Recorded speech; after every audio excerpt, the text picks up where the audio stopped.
We want to talk...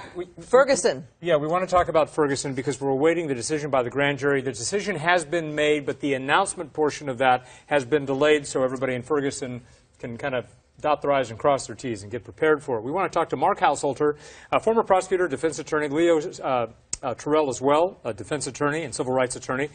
You guys have been watching this. Do you have any concerns about the decision? Well, I'll tell you right now, if the decision is not an indictment against this officer, unfortunately, there's going to be problems in Ferguson and maybe throughout the country as far as people being upset. And if there is no indictment, Mark, what happens then?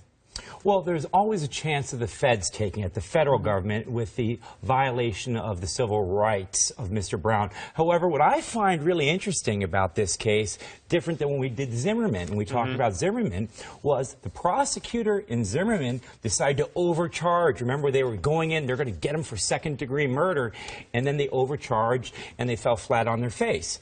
Now, this prosecutor probably took the lead from what happened in that case, said, you know what, let's put it to the grand jury to decide. Let's put it to the people. So right now, the prosecutor is going to put it to the grand jury, and we're going to get the results, but instead of making that charging decision by themselves, they're putting it to the people, which I think is so Leo, we're talking about an option of 4 or 5 different options. Absolutely. So you have murder 1, murder 2, voluntary manslaughter, involuntary manslaughter. And in my opinion, the prosecutor took the easy way out. He could have charged this officer Wilson immediately. Let me be very clear. If you or I or anyone listening to us would have committed a crime, in 48 hours we're before a judge in an orange jumpsuit and we're charged.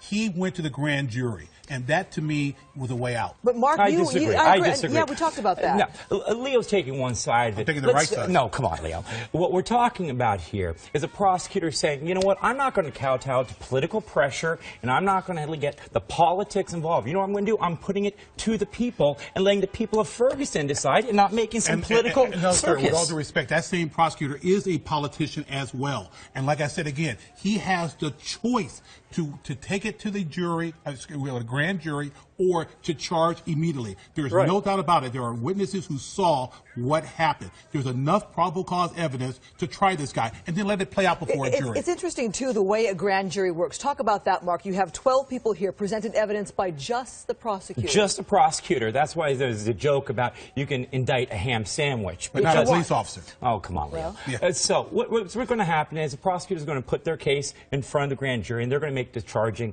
decision. It does not take away the individual's right to a jury trial. So it's not a rubber stamp like you're thinking, Leo, oh, all of a sudden it's because, you know, it goes to a jury trial. That's not the case. I respectfully disagree because it's the manner in which the prosecutor puts the case on.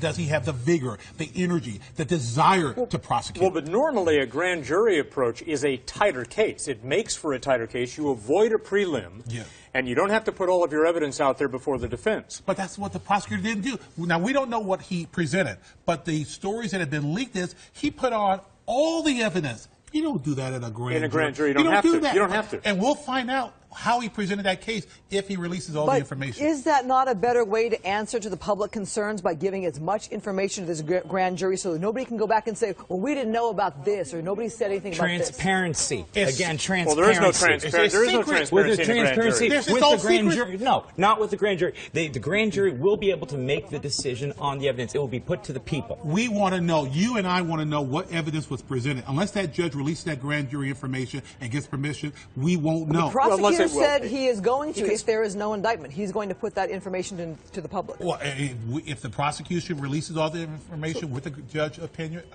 approval, then we'll know. So let me just make sure I'm clear for everybody. If the grand jury returns a no true bill, in other words, they decline to indict, then the DA or the I don't know if it's a DA or state's attorney, county prosecutor does not have the option to charge. It's over. So no option to go to trial, has to go to the feds on a civil rights violation. It will go to the feds. Well, no doubt about it. No doubt about it. Oh, this case will never be, if there's no indictment, the federal government will not charge Darren Wilson. The only alternative is a civil lawsuit. What do you all make of the role of this grand jury? You have these 12 people who are meeting privately, in quiet, but they also go home. They hear about this. They live in this area. They hear these stories. What a difficult job. Now, they were doing other cases. That's part of the grand jury's duty. And then they got this one. What do you make of that job? I think it's going to be very, very difficult. If these grand jurors do their job correctly, they will follow the instructions inside the proceeding and ignore the outside noise. But we don't know that. Is it a simple majority on the grand jury? 9-3.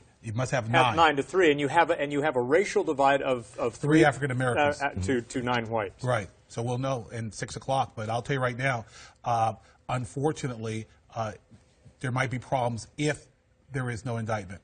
I hope there is none. I think we can all say that. Our prayers are out there, but.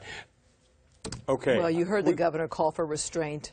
Oh, without it. Well, everybody has called for restraint. Yeah. We want everybody to know that both Leo and Mark are going to stick with us. We are going to wait for that decision to come down, the announcement at 6 o'clock. Studio 11 LA will stay on the air. We'll have these guys with us, and we will do our best to understand everything that's going on in Ferguson. All right, gentlemen, thank you. Thank you.